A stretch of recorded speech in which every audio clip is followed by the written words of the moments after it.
Bom dia, meu irmão, minha irmã, minha amiga e meu amigo. 12ª estação da Via Sacra da Ressurreição, a Ascensão de Jesus.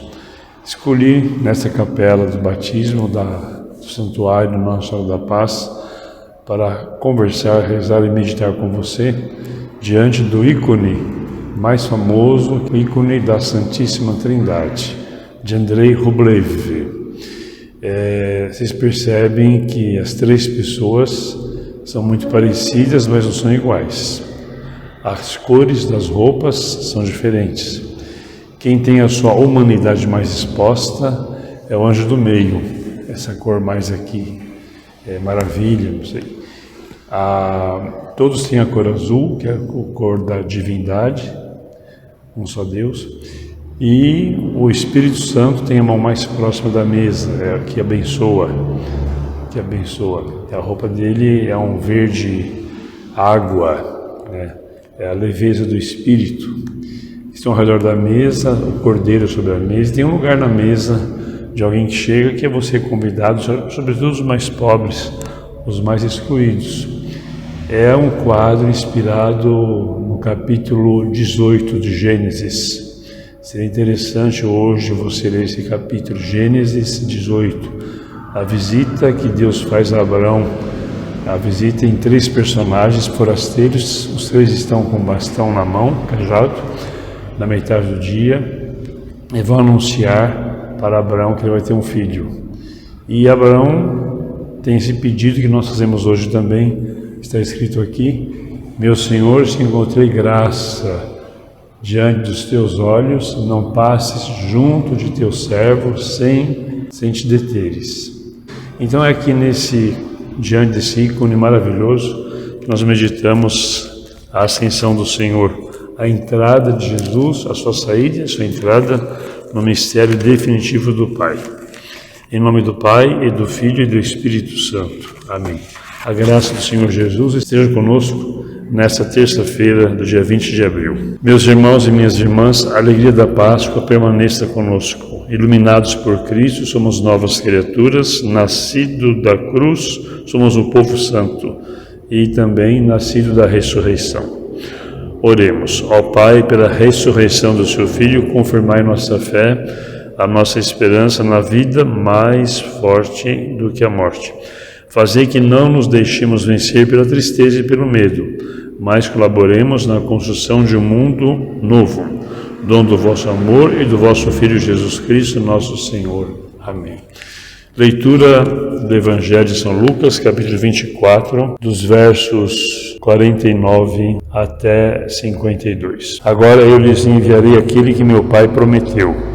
Por isso, fiquem esperando na cidade até que vocês sejam revestidos da força do alto. Então Jesus levou os discípulos para fora da cidade até Betânia. Aí ergueu as mãos e os abençoou. Enquanto os abençoava, afastou-se deles e foi levado para o céu. Eles o adoraram e depois voltaram para Jerusalém com grande alegria. E estavam sempre no templo bendizendo a Deus. Que essas palavras animem a nossa fé. Façamos a nossa meditação do mistério da ascensão do Senhor, dando glória ao Pai, ao Filho e ao Espírito Santo, como era no princípio, agora e sempre, pelos séculos dos séculos. Amém. 3 pontos. Primeiro, o mistério da ascensão de Jesus. Mateus não tem nenhuma palavra sobre a ascensão. Ele termina o evangelho dele com uma cena de despedida no monte da Galileia, onde Cristo promete ficar com os discípulos até a consumação dos séculos. João também não tem a cena da ascensão. Com palavras muito breves, ele termina assim o seu evangelho, Cristo dizendo para a igreja, para os discípulos: vou para o Pai. Vocês ficarão tristes, mas é conveniente que eu vá para o Pai para lhes enviar o Espírito Santo. Lucas, que escreveu o seu Evangelho e os Atos dos Apóstolos, traz as duas narrações da Ascensão. Nesse capítulo que nós lemos, 24, e também no capítulo 1 de Atos dos Apóstolos. Interessante que no Evangelho de Lucas, Jesus se distancia, separa-se e é elevado para o céu. e sobe abençoando os discípulos, seguidores, que vão começar a sua caminhada, mas vão começar uma caminhada abençoados. A ausência de Jesus provoca o crescimento da maturidade da fé, cuja marca é o Espírito Santo. Terminado o tempo da presença histórica de Jesus nessa terra, nós vivemos agora o tempo do Espírito, chamado pelos Evangelhos os últimos tempos. Tempo de ousadia, que é do Espírito, e tempo de criatividade. O Espírito não nos oferece receitas eternas, mas dá luz, dá ânimo, mostra caminho para buscar novos caminhos que façam continuar a história de Jesus, a sua palavra, o seu testemunho, a sua prática. O segundo ponto é uma advertência. Na narração da Ascensão, o anjo pergunta aos apóstolos por que vocês ficam parados olhando para cima. Atos, capítulo 1, verso 11. Várias vezes ao longo da história nós caímos na tentação de viver o seguimento de Jesus de uma maneira infantil. Por todos os meios, inclusive até meios religiosos, negamos a necessidade de fazer do Evangelho um fermento na massa e sal da terra. Então resistimos às mudanças, sejam quais forem. Ficamos satisfeitos com a evangelização colonizadora desde o tempo de Pedro Álvares Cabral. Negamos a necessidade, por exemplo, de estender ou de entender também, ou de nos comprometer ainda melhor com os desafios contemporâneos da sociedade, da ciência, da economia, da cultura, da própria religião e da política.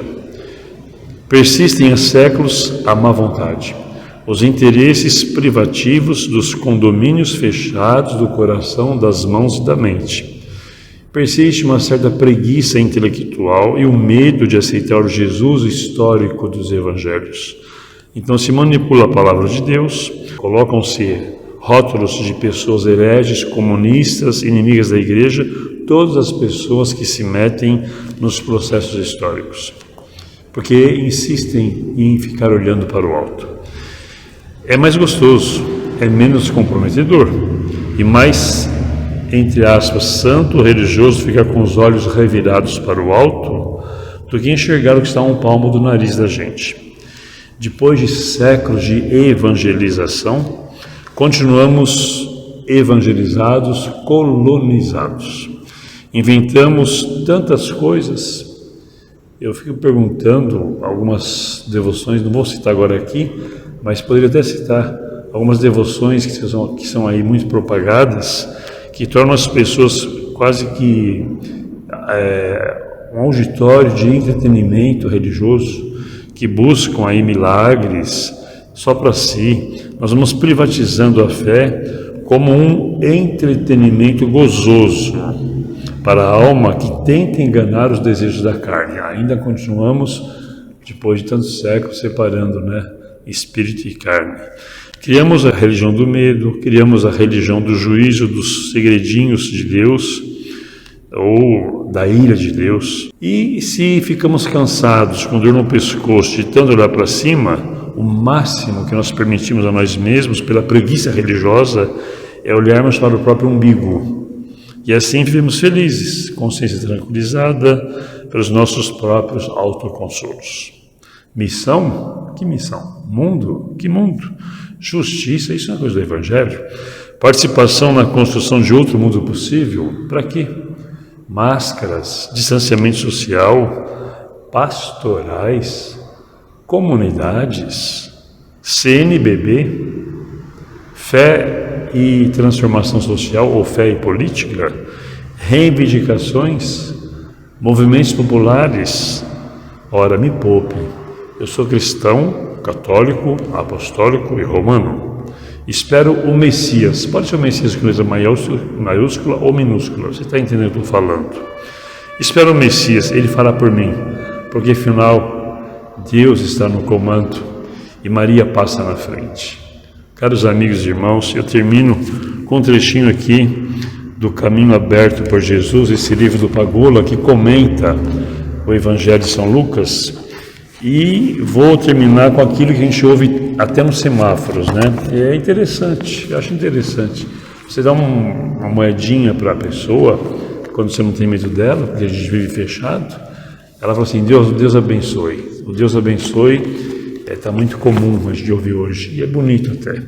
E aqui o Pagola, Antônio Pagola, que escreveu esse livro, O Caminho Aberto por Jesus, ele vai dizer que o último gesto de Jesus é abençoar.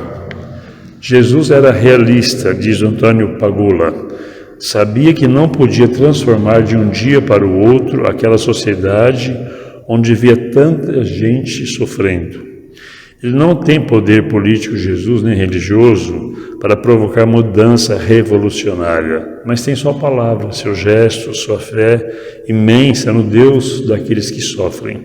Por isso gosta tanto de fazer gestos de bondade. Abraça as crianças, toca os leprosos, acolhe amigavelmente à mesa os pecadores e até escandaliza os religiosos certinhos que achavam que cumpriam a lei. Não são gestos convencionais que Jesus faz. Nascem da sua vontade de fazer um mundo mais amável, mais solidário, no qual as pessoas se prestam a ajudar e a cuidar melhor umas das outras. Não importa que sejam gestos pequenos, Deus leva em conta até o copo d'água que damos a alguém que tem sede. Jesus gosta, sobretudo, de abençoar. Deus abençoe. Abençoa os pequenos, abençoa sobretudo os doentes, os desventurados. O seu gesto está carregado de fé e de amor. Deseja envolver os que mais sofrem com a compaixão, a proteção e a bênção de Deus. Não causa estranheza que, ao narrar sua despedida, Lucas descreva Jesus erguendo as mãos e abençoando os discípulos. É o seu último gesto. Jesus entra de onde veio no mistério de Deus, mistério insondável, que aqui Robley coloca em ícone com leveza das pinturas, né? Ele entra no mistério insondável de Deus e seus seguidores ficam envolvidos em bênção.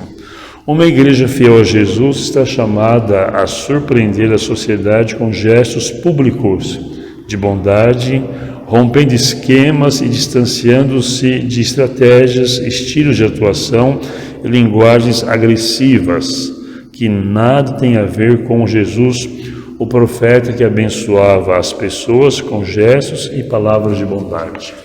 Glória ao Pai, ao Filho e ao Espírito Santo, assim como era no princípio, agora e sempre, por todos os séculos dos séculos. Amém.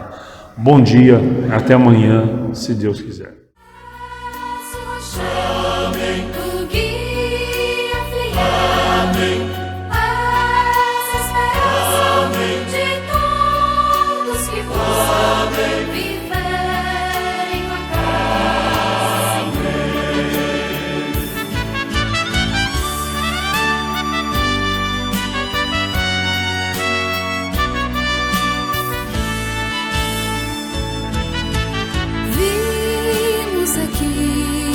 Senhor, para cantar tua bondade e amor que se dá sem cessar. És o caminho, verdade e vida. És um amigo que perde a vida, buscando a todos salvar. Vimos aqui, meu Senhor, para cantar